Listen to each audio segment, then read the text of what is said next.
Bonjour à toutes et à tous, est-ce que vous nous entendez bien? Je voudrais vous préciser qu'on enregistre cette petite réunion. Alors, je vois qu'il y en a qui se connectent toujours. On va attendre 2 secondes avant de commencer. Alors, est-ce que l'une ou l'un d'entre vous peut nous dire si vous nous entendez? Bonjour, oui, on vous entend très bien. OK, super. Merci. Alors, on va donc l'idée, c'est de vous présenter un petit peu la mention, master droit de la santé. Alors, bon déjà, mais c'est des informations que vous pouvez avoir par ailleurs, hein, mais on va vous rappeler, alors vous avez les camarades qui sont en salle d'attente, donc je vais les faire entrer. Hop. Déjà, ce qu'on peut vous dire, c'est en termes de capacité d'accueil, mais je pense que vous le savez, c'est un master qui a une petite capacité d'accueil. Vous avez en master 1, on a 30 places. Ça s'explique tout simplement parce que, comme vous le savez, si vous êtes pris en master 1 droit de la santé, et que vous validez votre master 1, vous êtes automatiquement, admis en master 2 droit de la santé. Et évidemment, en master 2, on peut pas avoir une quantité, trop importante d'étudiants parce que c'est difficile à gérer déjà en termes de stage, par exemple, et puis également en termes d'insertion professionnelle. Donc c'est pour ça qu'on est sur, je dirais, une capacité d'accueil, qui reste, assez limitée.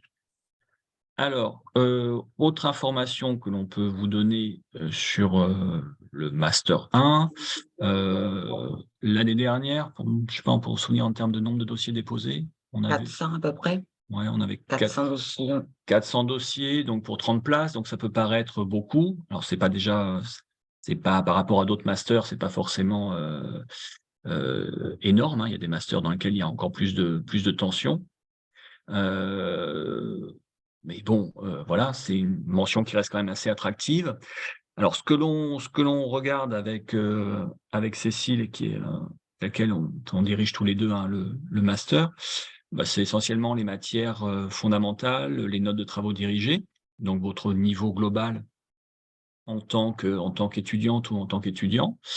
Et puis, ce qui nous importe également, c'est l'explication relative à ce choix. C'est-à-dire qu'on veut comprendre pourquoi vous demandez un master droit de la santé et pas autre chose. C'est un master qui est assez rapidement professionnalisant, sur 2 ans. Donc l'idée, c'est vraiment de travailler, dans le secteur du droit de la santé et donc on veut, nous, comprendre quand on choisit des étudiants, pourquoi vous nous faites cette demande. Alors on n'exige pas forcément, qu'il y ait eu des stages, des choses comme ça, parce qu'on sait très bien que c'est difficile. Quand on est en licence, déjà, d'avoir pu faire des stages et puis après vous êtes sans doute parfois obligé de faire des petits boulots, pour financer vos études qui sont pas forcément dans le secteur, dans lequel vous avez envie de travailler, par la suite.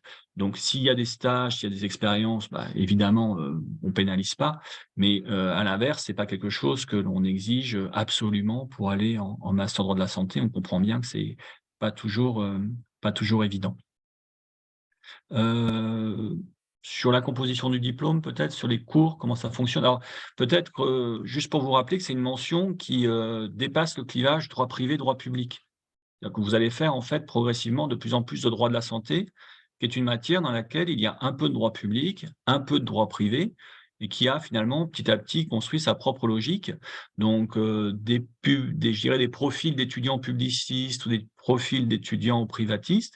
Là encore pour nous, c'est pas du tout un élément déterminant, hein. C'est plus le niveau dans les matières fondamentales que le profil que vous avez, au niveau de votre licence puisqu'on recrute aussi bien des étudiants, publiciste que privatiste, ça n'a aucune incidence pour nous. Sur la composition des cours, heu, peut-être, Cécile, je peux te laisser la parole sur heu, la maquette de master 1? oui, alors bon, vous l'avez aussi à disposition, hein, sur le site de la faculté.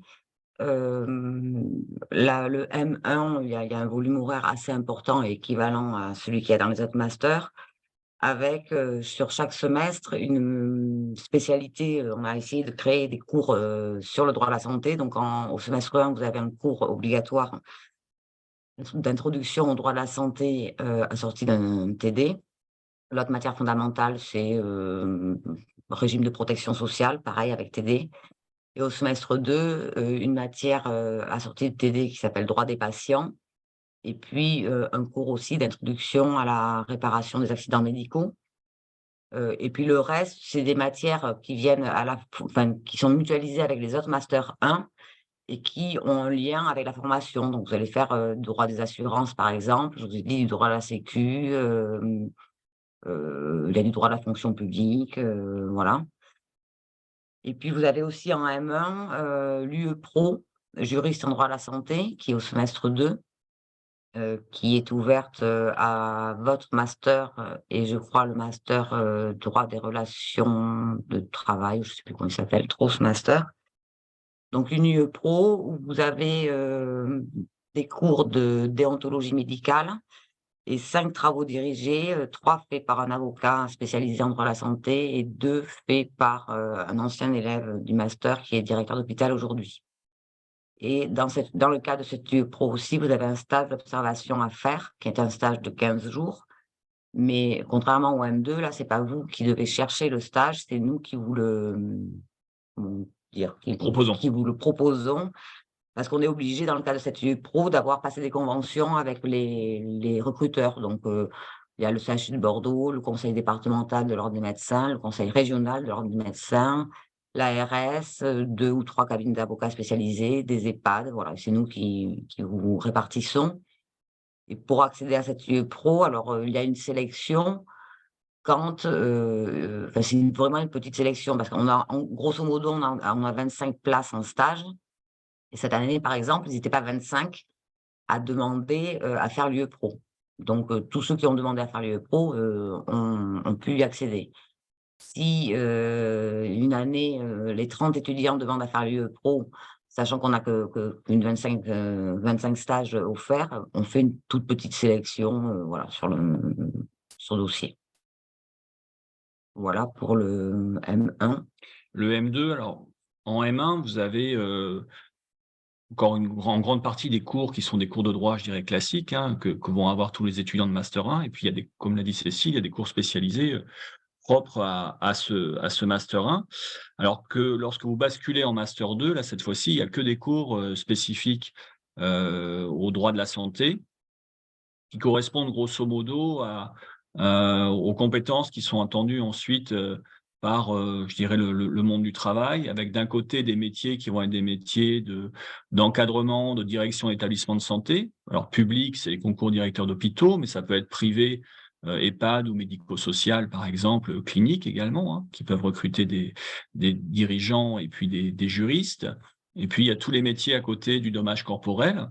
Si vous avez envie de faire, par exemple, avocat en réparation du dommage corporel, en accidents médicaux, il y a les métiers dans l'assurance, où vous avez parfois des régleurs de sinistres, sur la question de responsabilité médicale, ou des juristes dans des associations de victimes d'accidents médicaux.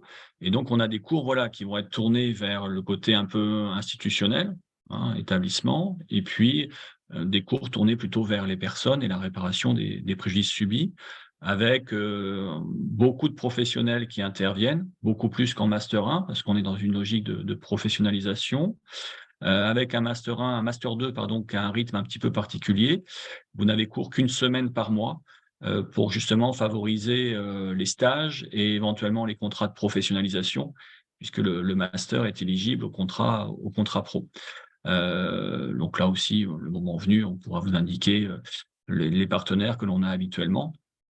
Mais c'est déjà pour vous donner une idée, en fait, que le système de la mention master dans la santé, c'est un peu un entonnoir. C'est-à-dire qu'au début, l'entrée est assez large, hein, on fait du droit général avec une petite spécialité santé et ça, la perspective se renverse complètement en master 2, où là, pour le coup, vous faites vraiment que, du droit de la santé, en étant également donc une trentaine.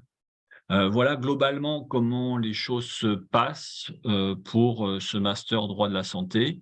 Heu, je sais pas, peut-être que on vous a dit des choses, hein, qui sont en grande partie, disponibles, hein, sur le site de l'université ou sur, d'autres, sur les maquettes, par exemple, de diplômes, vous pouvez les trouver sans difficulté.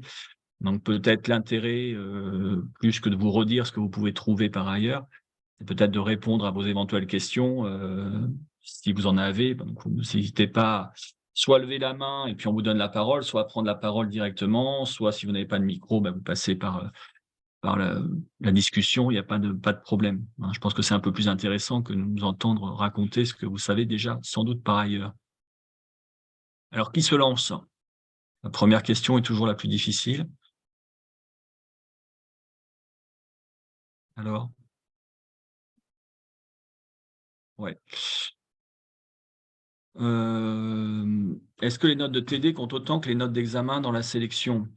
Heu, disons que les notes de TD, enfin, Cécile, tu me corrigeras, mais c'est un élément qui est quand même important Oui, puisque il y a l'idée d'un contrôle continu, en fait. Donc, autant un examen, vous pouvez, je sais pas, avoir un sujet qui vous plaît pas ou vous êtes planté ce jour-là, vous avez quand même validé par compensation, par exemple, mais la note d'examen est pas terrible, terrible parce que vous êtes planté.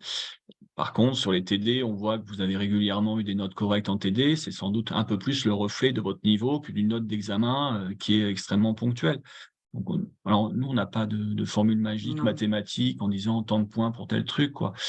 C'est plus un profil général que l'on regarde. Effectivement, si on a une note d'examen qui nous surprend un petit peu, qui nous paraît basse, on va tout de suite aller voir la note de TD pour se dire: «Tiens, est-ce que l'examen, c'était effectivement un accident ou est-ce que c'est quelqu'un qui est très juste, en fait?» Quelqu'un qui a toujours eu 10 en TD et puis qui a eu, 8 à l'examen, on voit que c'est quelqu'un qui est d'un niveau, moyen, moyen moins, quoi. Quelqu'un qui a eu 12 en TD, puis qui a l'examen a eu 9, bon, on se dit: «Tiens, il y a peut-être là eu un petit souci le jour de l'examen». Donc c'est plus comme ça qu'on fonctionne, mais on n'est pas, on essaie d'avoir une alors, comme on vous connaît pas, bien évidemment, on essaie de voir à travers votre dossier académique, à travers votre lettre de motivation, qui vous êtes un petit peu et quel est votre niveau. Si on n'a pas une idée fixe du métier et que le parcours nous intéresse et qu'on arrive bien à expliquer, est-ce que notre dossier sera moins favorisé? Heu, alors c'est pas forcément une idée de métier précise, hein, parce que c'est voilà, moi, si on m'avait demandé en L3, quel métier je voulais faire plus tard, jamais j'aurais dit prof à la fac, hein. Donc on vous impose pas ça. C'est plus l'idée quel intérêt pour vous la filière du droit de la santé? Pourquoi vous candidatez en droit de la santé et pas en notariat ou en droit des affaires ou en licence d'administration publique? Enfin, vous voyez, c'est Pour que ça. vous arriviez à nous convaincre que même si vous n'avez pas une idée, du métier que vous voulez faire, mais que si on vous prend pas dans ce master-là, on vous prive de voilà, d'un truc qui vous intéresse, qui vous amène à réfléchir, vous poser des questions et nous dire pourquoi. Hein, mais on sait très bien, par exemple, que dans votre parcours de licence, il y a pas de matière de droit de la santé. Donc vous pouvez pas dire: «Ah j'étais particulièrement intéressé par ce cours, ce qui m'a donné envie de». Voilà, parce que vous n'en avez pas fait jusqu'à présent. Donc c'est plus un intérêt pour ce secteur-là et arriver à nous expliquer un petit peu pourquoi cet intérêt, simplement. Alors la dernière, sur les 400 dossiers, à quel rang était le dernier admis? Alors là, moi, j'ai pas ça en mémoire, mais c'est assez loin, hein, honnêtement, parce qu'on a alors attention, parce que l'année dernière, il n'y avait pas la parcours, il n'y avait pas la plateforme qu'il y aura cette année, hein. Mais, on sait qu'on avait fait une liste d'attente qui était assez longue, hein. Moi, je me Ouais. souviens plus, mais, on était sur 30 donc 30 places. Je crois qu'on avait fait 3 fois plus, on avait dû mettre 90 Mmh. étudiants et on était quasiment allé jusqu'au bout de la liste d'attente, hein. Ouais, ouais, ouais. Donc je pense que, 80-90, 90e a dû être pris, enfin peut-être le 85e ou la 85e a dû être pris en master 2.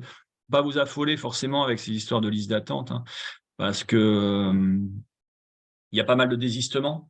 Sous les tout meilleurs, par exemple, candidatent dans plusieurs masters et comme ils ont un très, très bon dossier, ils sont pris un peu partout et donc finalement, c'est à mesure qu'ils se désistent dans les différents masters qu'on peut remonter.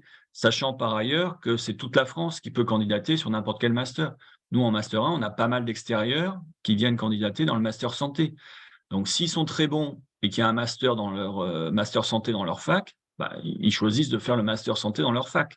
Par contre, nous, comme ils sont très bons, bien évidemment qu'on avait retenu leur dossier. Voilà. Donc il y a un phénomène comme ça un petit peu, de remontée sur la liste d'attente, mais bon, je pense qu'au-delà de 100, au-delà de la 100e place, c'est peut-être un petit peu compliqué quand même. Alors je reprends les questions dans l'ordre, hein. Hop, hop, hop, hop, hop. Lors de la sélection, la cohérence du projet professionnel est-elle selon vous aussi importante que le niveau global de l'étudiant? Heu, c'est ce qui permet parfois, enfin, je sais pas si c'est style, mais de compenser un petit peu un dossier qui est moyen. C'est ça, ouais. Quand le dossier est très, très bon, quelqu'un qui a 15 ou c'est qui a mention très bien tous les ans, sa note, sa lettre de motive, elle est pas top, top, c'est quand même difficile de le refuser.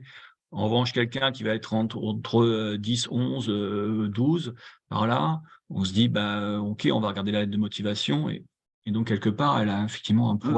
un poids qui est assez important, mais c'est pas mathématique non plus, quoi. Elle peut aider à relever un dossier, universitaire un peu juste. Voilà. Ouais, c'est ça l'idée. C'est plus c'est un plus qu'un moins, quoi, voilà. Est-ce que lors des candidatures, vous pouvez voir l'ensemble des candidatures que nous avons faites? Ah, est-ce que vous pouvez nous Mmh. dire: «J'adore la santé, mais candidater partout ailleurs»? On Avec pou l'ancien système, on pouvait. Avec l'ancien système, on pouvait.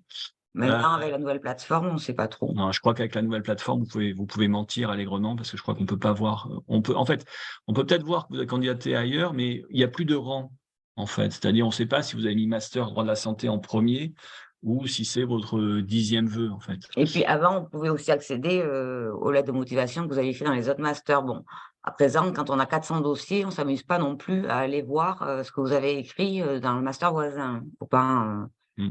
voilà, 400 dossiers, c'est quand même assez lourd à gérer. Donc on va pas pousser, Ouais. notre degré de recherche jusqu'à aller voir ce que vous avez mis, à nos collègues, pour intégrer leur master à eux. Après, on comprend très bien aussi, vous candidatiez dans plusieurs masters. Je veux dire, nous, on a été étudiants aussi, Mmh. on a été à votre place il y a quelques années. Il n'y avait pas encore la plateforme et choses comme ça, mais c'était pareil, on candidatait dans plusieurs masters, parce que, voilà, on n'était pas certain d'être pris dans le master que l'on voulait. Donc, on vous pénalise pas si vous candidatez dans plusieurs masters, hein, c'est pas un problème. Y a-t-il possibilité de faire un mémoire durant les 2 années de master? En master 1, il y a pas de mémoire. En master 1, il y a pas de mémoire, sauf, je pense pour ceux qui, je vous ai parlé tout à l'heure de l'UE Pro. Il y a d'autres unités d'enseignement comme ça qui sont, optionnelles et qui remplacent, parce que l'UE Pro, je vous l'ai pas dit tout à l'heure, mais si vous choisissez de faire l'unité d'enseignement professionnalisante, elle remplace une matière théorique. Je ne sais plus laquelle, peut-être droit des contrats ou je ne sais pas.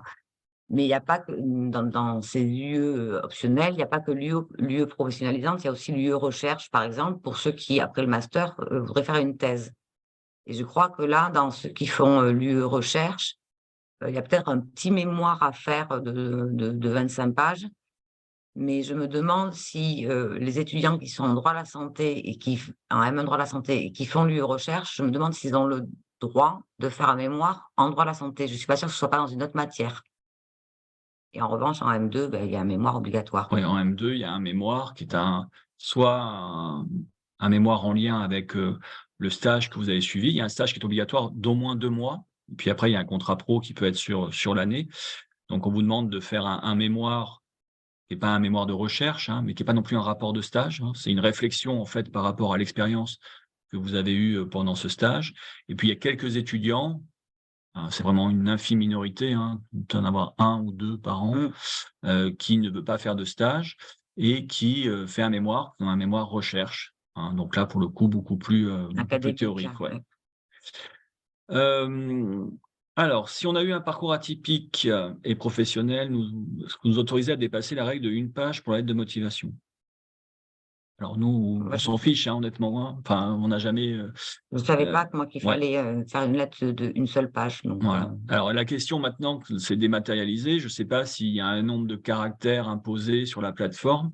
Nous, ça nous a jamais dérangé d'avoir des lettres de motivation qui dépassaient 1 page. Après, faites attention si je sais honnêtement, je sais pas comment ça marche.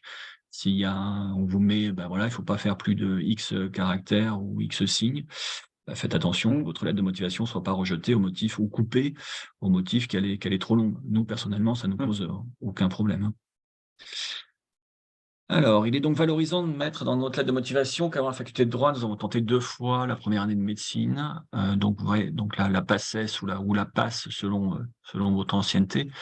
Oui, c'est-à-dire qu'il faut nous expliquer. Évidemment, ça montre une certaine cohérence et un intérêt pour les questions de santé. Voilà, on a, nous, traditionnellement, quand même, un certain nombre d'étudiants en master santé qui sont d'anciens étudiants, de PACES ou de PASS. Hein, c'est quelque chose qui est tout à fait cohérent. Donc il faut nous l'expliquer, bien sûr. Est-ce que vous montrez plus ou moins exigeant avec les étudiants issus d'autres universités par rapport aux étudiants bordelais? Euh, Je ne sais pas qu'on est plus exigeant vis-à-vis des étudiants extérieurs, mais je dirais qu'on est peut-être bienveillant vis-à-vis des Bordelais. Voilà. En fait, disons que ce qu'on essaie de faire, c'est non pas forcément donner une priorité absolue aux étudiants bordelais, c'est pas le sujet, mais qu'à dossier équivalent, on va plutôt donner la priorité à un local. Voilà. Maintenant, les bons dossiers extérieurs, bien évidemment, on les prend. Est-ce qu'ensuite ils seront en master santé? Bah, l'expérience prouve que si le dossier est très bon et qu'il y a un master santé dans la fac d'origine de l'étudiant en question, généralement il est pris dans sa fac. Mais on a en master 1 des étudiants qui viennent évidemment d'autres universités. Hein, on n'est pas fermé, heureusement, à avoir des étudiants ailleurs. Maintenant, voilà, ce qu'on vous a dit, c'est un dossier équivalent. Bah, on a plutôt tendance à privilégier les Bordelais parce qu'on connaît en fait les enseignements qu'ils ont eus. Bon, voilà, c'est plus simple pour nous à évaluer. Mais évidemment, on peut candidater dans ce master en venant d'une autre université et avoir toutes ses chances d'être retenu. Est-ce que vous avez des attentes particulières quant aux matières étudiées en TD et en L3? Ben non, comme vous a dit Laurent tout à l'heure, hein, vous allez faire du droit public, du droit privé. Le droit de la santé, c'est ni l'un ni l'autre, ou les deux à la fois. Donc, non, non, pas de.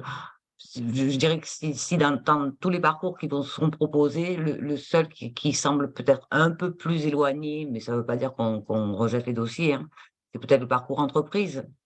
Et encore que si vous expliquez dans votre lettre que vous voulez travailler pour un laboratoire pharmaceutique, ben, le parcours entreprise se justifie. Donc non, on n'a pas d'attente particulière sur les matières de TD. Mmh. Est-ce qu'il y a une moyenne, une note éliminatoire, enfin une moyenne éliminatoire pour intégrer le master? Non, hein. Comme je vous l'ai dit, on n'a pas de. On ne raisonne pas sur je dirais des seuils mathématiques, hein. Bien évidemment, bah, il faut que vous ayez votre L3, donc ce qui suppose que vous ayez eu la moyenne. Mais nous, c'est ce qu'on exige. Après, évidemment, si vous êtes vous êtes à 10 Rasmot depuis vos 3 années de licence, bah, ceux qui ont de meilleurs dossiers ont plus de chances d'être retenus que vous. Ou alors, il faut vraiment faire un gros travail sur la lettre de motivation. Mais il n'y a pas de note. On ne se dit pas, par exemple, bon, bah, en dessous de 11, c'est même pas la peine, on ne regarde pas les dossiers. On fonctionne pas comme ça. Et pour ceux qui ont fait l'UE Pro en M1, travail final est-il un rapport de stage? Non, il y a pas de rapport de stage à faire parce que c'est un stage d'observation de 15 jours. En revanche, cette UE Pro, elle est évaluée par un oral que vous avez sur les 10 heures ou 10h30 de cours de déontologie médicale. Donc ce sont des cours qui sont faits pour moitié par le président du conseil départemental de l'ordre des médecins et l'autre moitié, c'est le président du conseil régional de l'ordre des médecins. Et donc en fin d'année, au mois de mai, vous passez un oral, soit devant l'un, soit devant l'autre. En général, j'y suis aussi. Et les 5 TD, c'est présence obligatoire, mais il y a pas de note du TD. Voilà, donc cette UE Pro, elle était évaluée avec cet oral. Mais le stage est obligatoire et la présence en TD est obligatoire aussi. Est-ce qu'il y a encore des questions là sur le chat? Ouais, alors.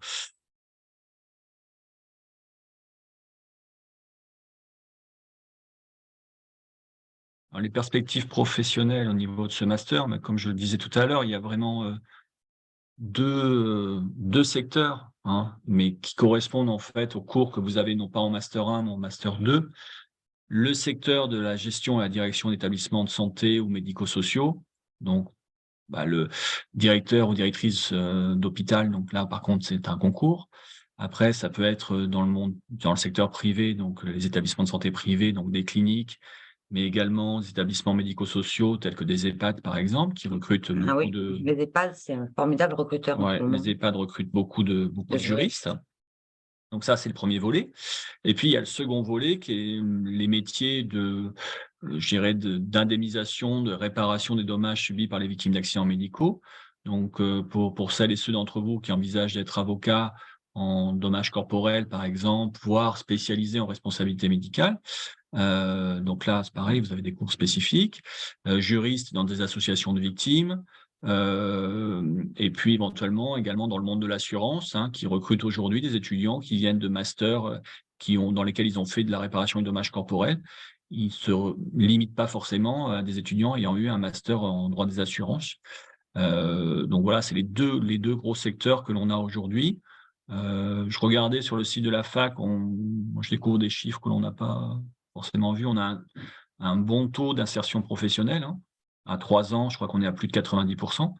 Donc c'est très important. Après, si on devait regarder dans le détail, ce qui coince un petit peu, c'est parfois, enfin moi ce qui me choque, c'est le niveau de rémunération par rapport au diplôme. Voilà. Vous avez un master 2 avec parfois des rémunérations qui sont pas forcément très élevées. Et bon, peut-être qu'après, enfin, faut espérer qu'au fil du temps, on fasse son chemin dans la structure dans laquelle on travaille et qu'on ait un revenu un peu plus supérieur. Mais voilà, en termes de recrutement, aujourd'hui, on est dans un secteur, avec Cécile, on l'a bien vu, hein, ça fait je sais pas combien de temps maintenant qu'on s'occupe de ce master, un certain nombre d'années. On reçoit l'un comme l'autre des offres de recrutement, en fait. Est-ce que vous n'avez pas des étudiants qui cherchent tel secteur, et cetera, qu'on relaie bien évidemment, auprès de nos étudiants, diplômés, ce qui n'existait pas il y a encore 4 ou 5 ans. Donc on voit très bien qu'on est dans un secteur où ça recrute, hein. On a par exemple, là carrément qui vient dans le master 2 mais pour recruter, la sécurité sociale, qui a un service de ce qu'on appelle de recours tiers payeur. C'est-à-dire que la sécurité sociale, bah, prend en charge les dépenses de santé et quand il y a un responsable à l'origine de l'hospitalisation du patient, la sécu, exerce un recours contre son assureur. Bon, bah, recruter dans le master 2, pro et après elle propose même des CDD ou des CDI, bon, ce qui n'était pas le cas il y a encore quelques temps. Donc voilà, les métiers, si je pour en revenir à votre question, ils sont essentiellement autour de ces 2 masses. Après, on a eu des étudiants qui sont entrés comme juristes dans les conseils professionnels, à l'ordre, départemental des médecins. Ils ont besoin de juristes pour valider les contrats d'association, pour, vérifier les aspects procéduraux. À l'ordre des infirmiers aussi. L'ordre des infirmiers, ouais, on a des juristes. Bon et après, si vous êtes mobile, il y a également, tous les grands fonds d'indemnisation en région parisienne, accidents médicaux, amiante, terrorisme, infractions, qui recrutent également des juristes ayant fait du dommage corporel. Donc bon, voilà, on a pas mal de la chance d'être dans un secteur dans lequel il y a quand même pas mal de possibilités. Voilà.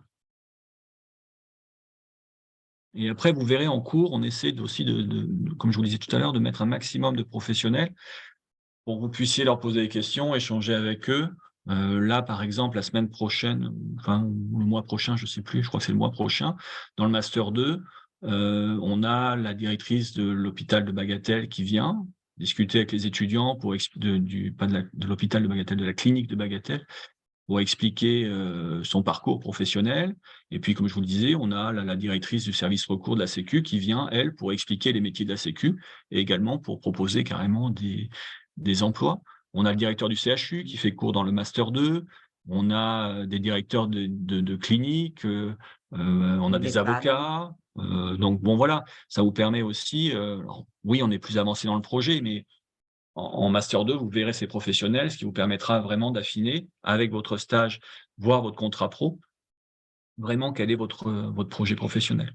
Il y a en master 2 aussi, il y a une unité, pratique du droit à la santé, dans laquelle alors il y a plusieurs activités qui sont, proposées, hein. Cette UE est obligatoire, mais dans cette UE, vous choisissez entre plusieurs activités et ce sont des activités où on essaie de vous faire aller, mener des enquêtes dans, les hôpitaux, aller interroger des avocats sur des sujets, particuliers, sur des sujets de recherche. Là, cette année, ils travaillent sur les violences, à l'hôpital. Bon, ben, ils ont sélectionné un certain nombre d'établissements dans lesquels ils vont, aller pour interroger les directeurs, les soignants au service des urgences et cetera. Donc pour vraiment essayer de vous faire découvrir, aussi, les institutions dans lesquelles vous seriez peut-être amenés à travailler. D'autres questions?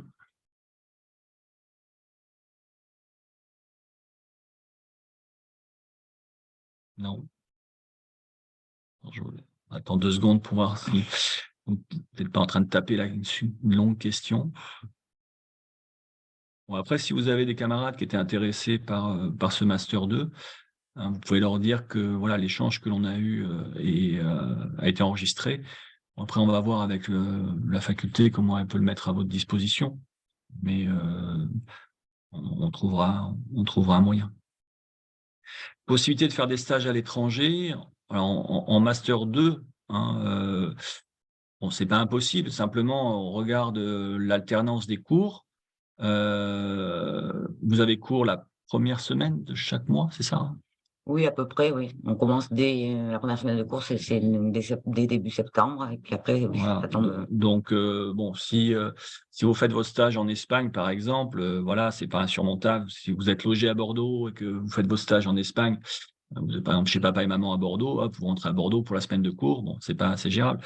Après, si vous êtes au bout du monde, c'est sûr que revenir, une fois par mois pour les cours, c'est un peu compliqué. Après, c'est pas interdit de faire son stage à l'étranger, bien évidemment.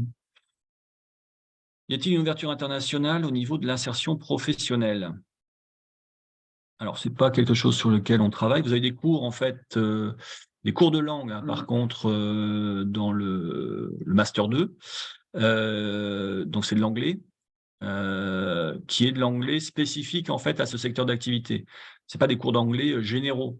Voilà, c'est du droit de la santé, en anglais. Enfin, c'est pas forcément du droit, mais c'est tout le champ lexical, tout le vocabulaire de la santé en anglais que vous verrez en master 2.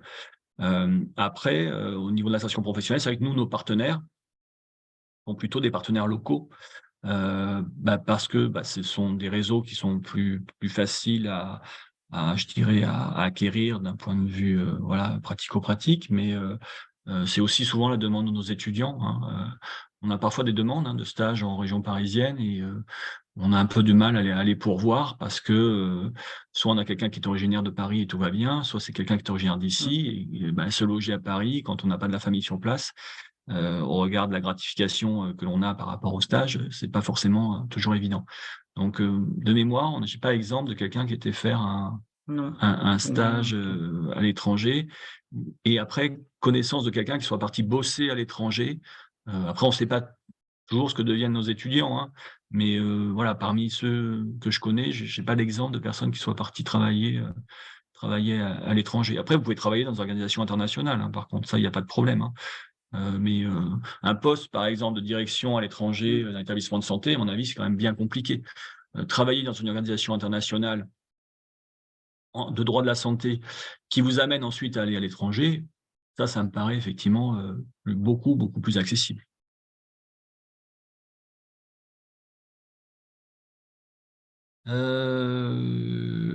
Est-ce que vous avez une estimation du mois des partiels?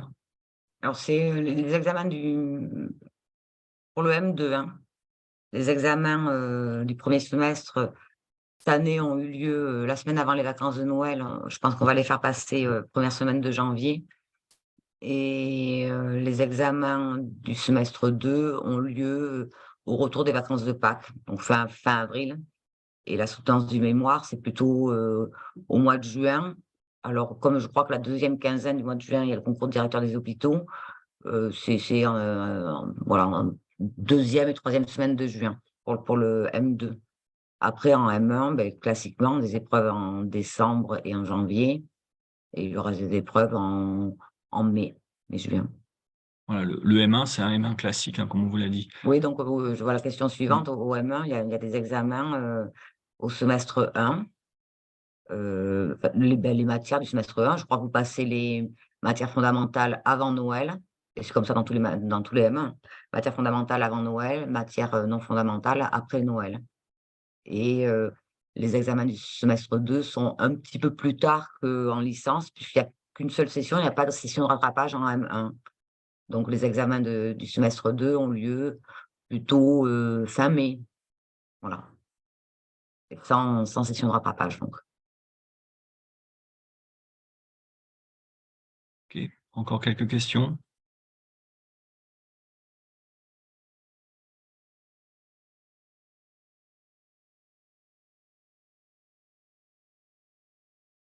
Ouais, donc qu'est-ce qui se passe grosso modo si on se plante en M1? Voilà. Donc pas de rattrapage possible, comme vous l'a dit, Mmh. Cécile. On peut faire une demande, dérogatoire de rattrapage, parce que la règle, c'est pas de rattrapage, hein, c'est une réorientation. Voilà, on est saisi, parfois de ce type de demande. Oui, mais alors c'est vraiment à titre tout à fait exceptionnel si, s'il faut que ce soit justifié pour des raisons, médicales importantes, une opération chirurgicale, ou quelque chose comme ça, hein, ou éventuellement après un incident, personnel, grave, mais c'est quand même assez rare. Après, alors c'est pareil, hein, il y a, vous pouvez jusqu'à présent, les étudiants qui redoublaient pouvaient, recandidater pour être repris en M1. Ils devaient repasser par la sélection normale.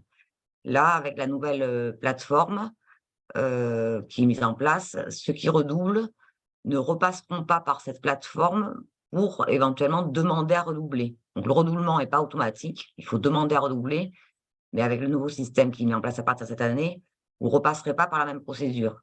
Et nous, on nous a demandé de définir, hem, sur tr on vous a dit, capacité d'accueil qui est de 30 personnes. On ouvre à la plateforme 28 places et on garde 2 places pour justement, éventuellement, des redoublants, voilà, des candidatures atypiques qui n'entrent pas dans la plateforme. Donc si vous vous plantez en M1, si c'est votre choix, vous pouvez demander à redoubler. Alors je ne sais pas encore trop quelle sera la procédure, hein, Et mais pour c'est pas la automatique. et pour la réorientation, est-ce qu'on postule de nouveau sur la plateforme pour un autre M1? Je pense que c'est ça, hein? Alors, pour un autre M1, je sais pas, Il me semble, je vois pas trop comment ça peut se faire autrement. bah, Et ça, c'est vrai que bon, parce qu'on honnêtement, tous, hein, tous les responsables de master, on a été invités à dire sur une capacité d'accueil de temps, j'en donne, il y a tant de candidatures pour la plateforme et je garde un petit quota pour les éventuels redoublants. Alors on n'est pas obligé, on aurait très bien pu dire: «Ben non, on ne prendra pas les redoublants». Donc nous, c'est 30 et 30. Mais je sais ça, en cas de réorientation, je sais pas. après, pour vous rassurer aussi, le taux de réussite en master 1 est beaucoup plus élevé que dans le cycle licence, hein. Heu, Bon, l'année dernière, il y a eu 2 redoublants. 2 redoublants, ce qui est à peu près le maximum de ce qu'on ait eu, hein. Ouais. On a parfois des années où il y a aucun redoublement Mmh. et donc en fait, notre master 1, prend tout le master 2. Mais parfois on a un échec ou un redoublement, mais pas plus. Donc, vous voyez, c'est pas énorme. Alors, les entretiens dans le cadre de la sélection, non, hein, la sélection se fait simplement sur les pièces que vous communiquez. Disons, a priori, on ne s'est pas Voilà. interdit, hein, dans ce que vous lisez sur le site de la fac, on a bien mis, Mmh. dossier et ou entretien. Jusqu'à présent, on n'a pas eu la nécessité d'organiser des entretiens parce que vous regardez le dossier, on arrivait quand même à faire la sélection. Si on a vraiment un dossier, de quelqu'un, voilà, on prend pas trop ou parfois on peut avoir des doutes sur, son parcours, ou parfois la maîtrise de la langue, par exemple. Bon, bah, là, c'est vrai qu'un entretien pourrait être utile. Mais en règle générale, on a toutes les informations dont on a besoin dans les éléments que vous nous adressez. Si on ne demande pas le redoublement, on peut continuer le master même si on n'a pas réussi le master 1? Non. Non, non, non. Il n'y a pas de compensation entre les 2 années. Non, non, il faut que vous ayez votre master 1 pour aller en master 2. Ça, c'est certain. Voilà. Il y a des compensations entre les semestres de master 1, je crois. Je ne vais pas trop m'avancer là-dessus parce que je ne sais pas trop. Bon, on va vous dire de bêtises, mais une chose est sûre, en revanche, il y a pas de compensation entre le M1 et le M2. Si vous n'avez pas le M1, vous ne pouvez pas aller dans le M2, ça c'est clair.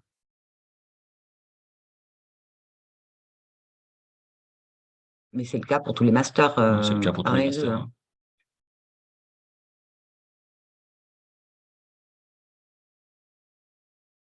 Je vous laisse quelques secondes.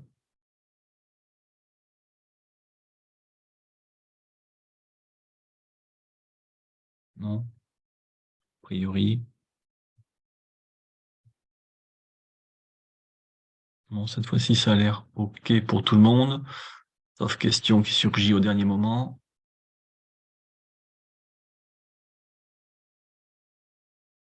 Non, bon, écoutez, donc, bon, soyez bien attentives et attentifs, hein, à la procédure. Il arrive régulièrement qu'on ait des étudiants, qui se ratent sur des questions de calendrier, par exemple, choses comme ça. Donc, voilà, hein, faites bien attention, suivez bien les dates, suivez bien les procédures pour que votre dossier soit pas rejeté.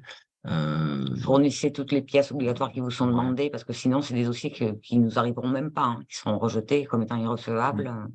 on verra pas. Ouais, et on peut pas forcément, on peut pas rattraper après, hein. Donc, il faut que vous soyez bien, voilà, carré sur ce que vous déposez et sur les dates, il faut bien les respecter. Très important. Voilà, bon, ben juste, voilà, c'était le dernier petit coup de stress avant qu'on se sépare. Merci pour vos questions et puis je le répète, on va remettre cet enregistrement, donc s'il y a des choses que vous voulez revoir, mais surtout plutôt peut-être si vous avez des camarades qui ne pouvaient pas être là ce matin, cet après-midi, vous pouvez leur dire qu'ils pourront revoir tout ça. Voilà. Bon, puis peut-être à l'année prochaine, alors, à la rentrée prochaine en master 1. Ouais, vous voyez, vous êtes 24 participants là, donc c'est bon pour la capacité Voilà, d'accueil à 30, c'est voilà, on vous prend tous. Allez, bon courage et Bonne fin de puis, journée. bonne fin de journée, oui. Au revoir. Au revoir.